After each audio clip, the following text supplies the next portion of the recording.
The Senate will come to order. Mr. Schaffler, please call the roll. Senators Amabile, Excused. Baisley, Ball, Bridges, Excused. Bright, Carson, Catlin, Cutter, Danielson, Doherty, Exum, Frizzell, Gonzalez, Hendrickson, Judah, Kip, Kirkmeyer, Colker, Lindsted, Liston, Marchman, Michelson Janae, Mullica, Pelton B, Pelton B, Excused. Pelton R, Rich, Roberts, Rodriguez, Simpson, Snyder, Sullivan, Wallace, Weissman, Zamora Wilson, Bridges. Mr. President. Let's do this. The morning roll call is 33 present, 0 absent, 2 excused. We have a quorum. Senator Lindsted, would you please lead us in the Pledge of Allegiance? Colleagues, please join me in the Pledge of Allegiance. I pledge allegiance to the flag of the United States of America and to the republic for which it stands, one nation, under God, indivisible, with liberty and justice for all. Approval of the journal, Senator Bright. Thank you, Mr. President. I move that the Senate Journal of January 28, 2026 be approved as corrected by the Secretary. You've heard the motion. All those in favor say aye. Aye. Opposed, no. Let the ayes still have it, and that motion is adopted. Senate Services. Correctly printed, Senate Bills 55, 56, 57, 58, 59, 60, 61, 62, 63, 64, 65, 66, 67, 68, 69, 70, 71, 72, 73, 74, 75, 76, 77, 78. Correctly enrolled, Senate Joint Resolution 5. Committee reports. Committee on Agriculture and Natural Resources. After consideration on the merits, the committee recommends the following. Senate Bill 10 be referred to the Committee of the Whole with favorable recommendation and with the recommendation that it be placed on the consent calendar. After consideration on the merits, the committee recommends the following. Senate Joint Resolution 1 be referred to the Senate for final action. Members of the Colorado Water Resources and Power Development Authority, effective October 2nd, 2025, for terms expiring October 1st, 2029. Roy Heald of Colorado Springs, Colorado, to serve as a representative of the Arkansas Drainage Basin and as a representative with experience in planning and developing of water projects reappointed. Karen Wogslin of Steamboat Springs, Colorado, to serve as a representative of the Yampa White Drainage Basin, reappointed.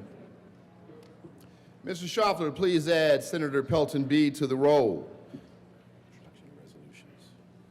Introduction of resolutions. Mr. Schaffler, please read the title of SJR 006.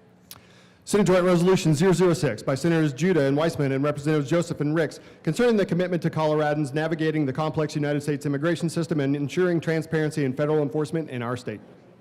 Majority Leader Rodriguez. Thank you, Madam President. I move Senate Joint Resolution 006 lay over until Monday, February 2nd, 2026. The motion is to lay over Senate Joint Resolution 006 to Monday, February 2nd. All those in favor say aye. Hey! Opposed, no. The ayes have it. SJR 006 will lay over until Monday, February 2nd. Announcements. Senator Catlin. Thank you, Madam Chair. We have a, Oh, and Mr. President. well, it almost slipped on by.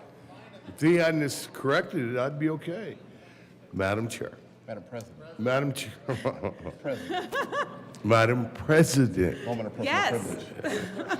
Can I ask for a moment of privilege? Yes. Thank you. Go ahead, man. Okay, I'm all wound up now, so. I guess I'm getting hazed here by the president. So we have a tribute we would like to make today. So tell me what we do next. I've never done one. Just read. Well, you know, I'm still learning. I haven't done these things before.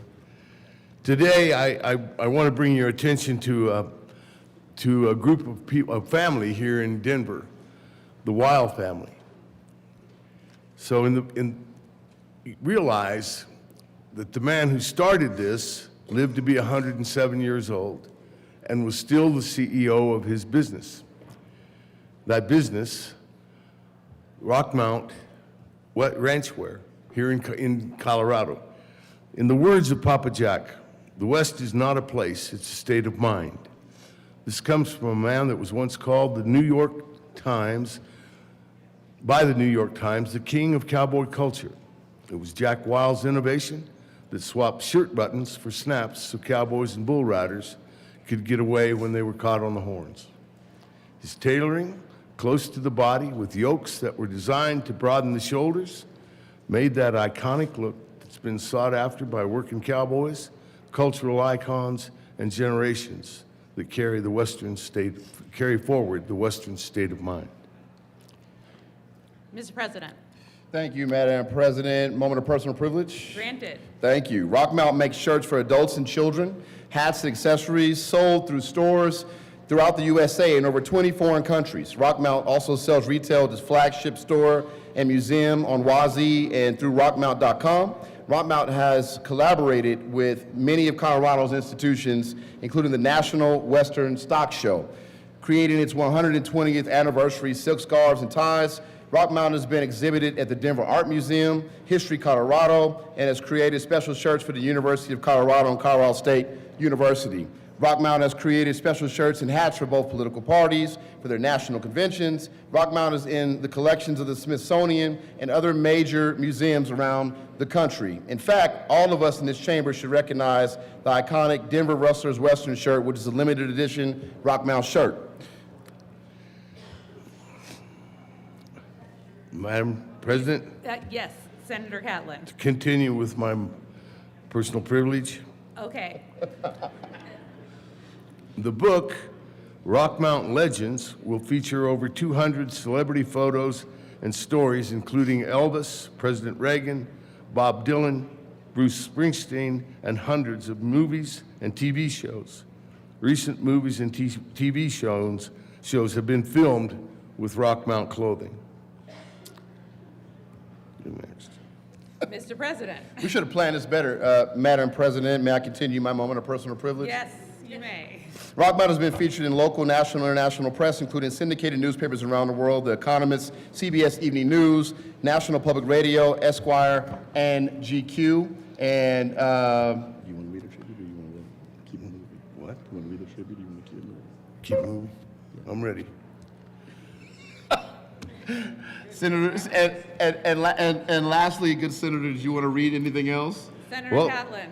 Yes, I'd like to read the tribute that we're giving them today. The Colorado Senate proudly recognizes Rockmount Ranchwear Manufacturing Company for its enduring legacy and 80th anniversary in 2026. This milestone marks 8 decades of business excellence, innovation, and unwavering commitment to the cultural heritage of the great state of Colorado. Founded in 1946 by the legendary Papa Jack A. Weil, the company revolutionized Western fashion with the first snap shirts and commercially produced bolo ties. As a historic low-dough landmark at 1620 Wazee Street, Rockmount stands as one of Denver's oldest operating businesses. Papa Jack's leadership was iconic, serving as CEO until the age of 107, and the 1600 block of Wazee Street now bears his name. Today, third-generation CEO Steve Weil continues his tradition of excellence. His upcoming book, Rockmount Legends, documents the brand's deep connection to distinguished cultural icons. Since 1946, Rockmount has embodied America and the spirit of the American West. It remains a proud, family-led institution, and we in the Senate are proud to recognize their tireless leadership and heritage. Signed by President James Coleman. Welcome. Mr. President. And thank you very much, Madam President. To extend my moment of personal privilege, would the individuals that are here with Rockmount please stand? Thank you for joining us. Members, join us in a round of applause. Good job, man. Yeah, right. Thanks. Thank you. Mr. President. Thank you very much, Madam. Senator Coleman. Thank you very much, Madam President. Moment of personal privilege. Granted. As I look into my majority leader's eyes, I know how much he loves this. The Senate of the Colorado Legislature convening the second regular session of the 75th General Assembly hereby extends heartiest congratulations and commendation to University Prep's Arapahoe Street campus. Can you all stand and be recognized? Stay standing, stay standing. The Colorado Senate proudly honors and welcomes scholars from UPrep's Arapahoe Street campus during this 2026 legislative session. These scholars represent the promise of Colorado's future and the power of civic engagement at an early age. Their presence in the Capitol reflects a deep commitment to learning, leadership, and civic responsibility. By engaging directly with their elected officials, scholars from University Prep are experiencing democracy in action and discovering the power of their own voices to shape the future of their communities and our state. We in the Senate commend UPrep, your families, educators for fostering a culture of curiosity, responsibility, and public service. We thank them for their visit and encourage them to continue leading, learning, and advocating for their communities across Colorado. Again, let's give them a round of applause.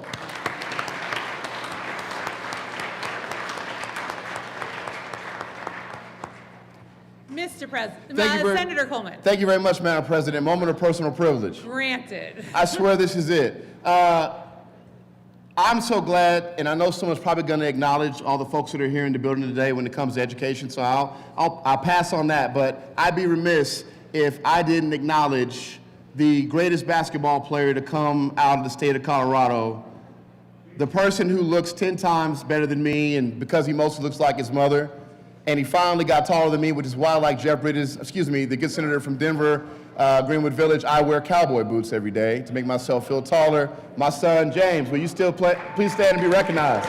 Yeah, yeah, yeah.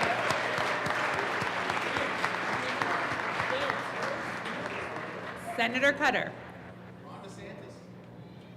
Thank you, Madam President. Good morning, everyone. I'm really excited today to introduce members of the Colorado's Forest Health Council who are joining us on the floor today. The Forest Health Council was created by Senate Bill 21-237 and is administered by the Colorado Department of Natural Resources. I have the honor of serving on the council as one of their legislative representatives, along with Representative Sukla. This body and its diverse members are setting the course for forest health here in the state and playing an important role in forest health policy development. Their role is to inform us, the General Assembly, the Department of Natural Resources, and the Governor's Office on forest health needs and resources and priorities. This group of 26 volunteers, many of them are here today, bring critical stakeholders to the table around these issues, including state and federal agencies, policymakers, scientists, utilities, local governments, industry, user groups representatives, and various forestry stakeholders. Colorado Forest Health manifests as functioning forest ecosystems, resilient watersheds, landscapes, and communities adapted to fire, through a mindset and culture shift, cross-boundary collaboration, and diverse and consistent funding, including forest product markets. One of the Council's recent and great accomplishments to work towards these functional forest ecosystems is the development of a 30-year vision for forest health in Colorado. The Council developed this under the facilitation of Fire Adapted Colorado over the last year, and the vision is accompanied by goals and actions to help us get there. Please take time to read more about this vision and the themes that the Council identified that make up forest health. It will take buy-in from all levels. This group is, as well as local implementers, to see the vision come to life. The Council also helped spearhead legislation in recent years, including SB 23005, which is forestry and wildfire mitigation workforce, and which is now making impacts across Colorado's forestry workforce and through high schools and internships. The council also developed a forest resilience planning guide as a framework for partners to align their strategies, leverage resources, and sustain forest health. Especially in light of ongoing and historic droughts, some of the state's most destructive and catastrophic wildfires, and the most recent news about a mountain pine beetle outbreak affecting large swaths of the state, including a big chunk of my community in Jefferson County, the value of the council is unquestionable, and I want to thank all of those representatives and volunteers for their partnership and service to the state. The work they do is incredibly important, and I'm really proud to be part of them. If you guys want to stand up, they'll give them a round of applause.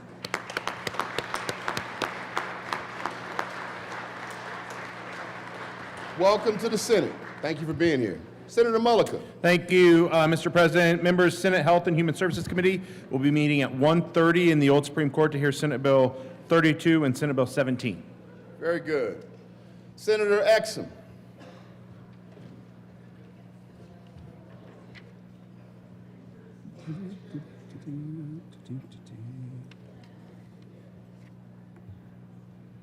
Thank you, Mr. President. Senate Local Government and Housing will be meeting this afternoon.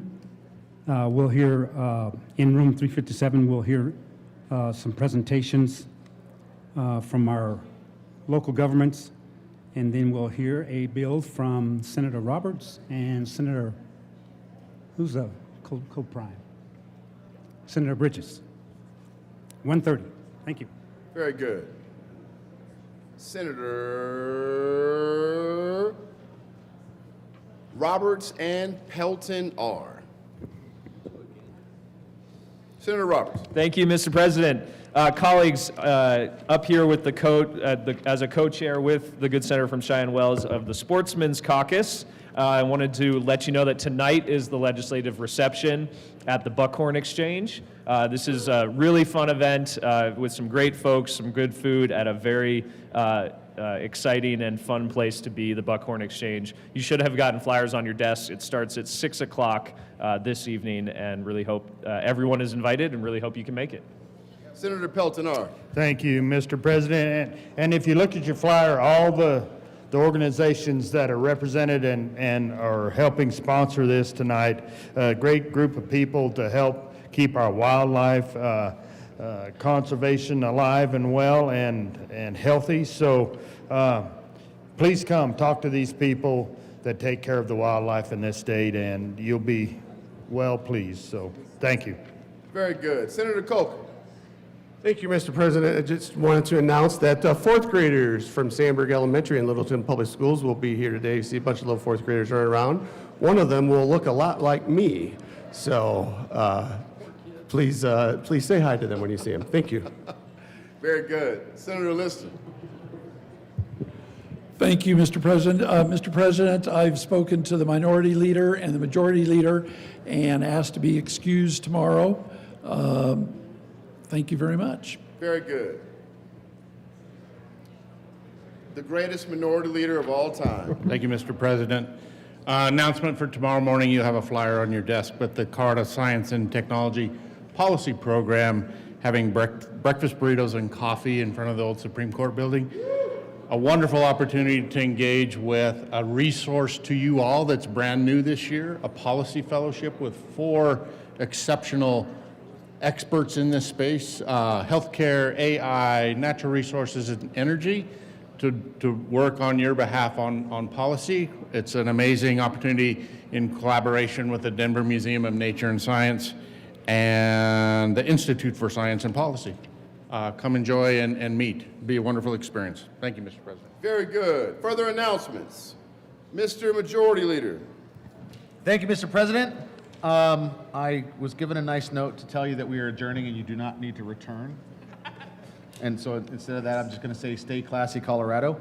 Mr. President, I move the Senate adjourn until 9 a.m. Friday, January 30th, 2026. You've heard the motion. All those in favor say aye. Aye. Opposed, no. The ayes have it. The Senate will adjourn until 9 a.m. on Friday, January 30th, 2026.